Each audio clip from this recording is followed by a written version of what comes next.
আজ আমি এসেছি বদরপুরের অন্যতম বিখ্যাত সিদ্ধেশ্বর শিব মন্দিরে। বহু প্রাচীন এই মন্দিরকে ঘিরে নানা কাহিনী শোনা যায়। এক সময় এখানে কপিল মুনি এসেছিলেন। মন্দির প্রাঙ্গণে ঢুকতেই চোখে পড়বে সাধু সন্ন্যাসীরা বসে আছেন। চারিদিকের পরিবেশ এতটাই শান্ত আর পবিত্র, এখানে এলে আপনিও মনে শান্তি পাবেন। এই মন্দিরের পাশেই বরাক নদী।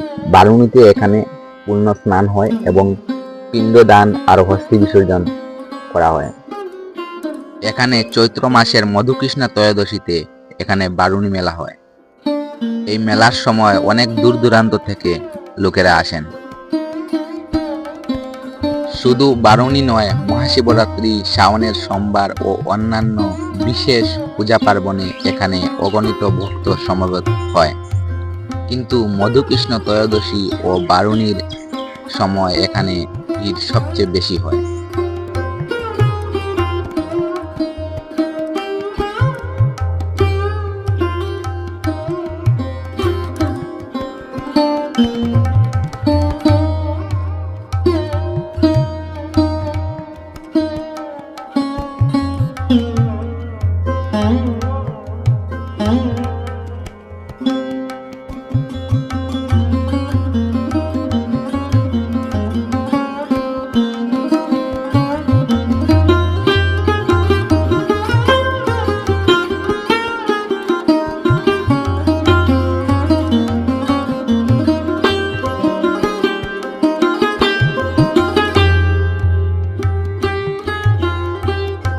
সত্যি বদরপুরের সিদ্ধেশ্বর শিব মন্দির কেবল একটি ধর্মীয় স্থান নয়, এ যেন শান্তি, আধ্যাত্মিকতা আর ঐতিহ্যের এক অনন্য ঠিকানা।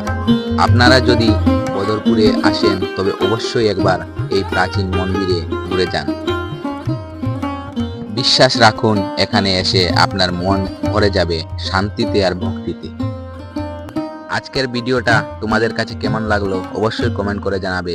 আর ভিডিওটা ভালো লাগলে একটা লাইক করে দিবে। চ্যানেলে নতুন হলে সাবস্ক্রাইব করে দিবে। দেখা হচ্ছে নতুন কোনো ভিডিওতে নতুন কিছু নিয়ে।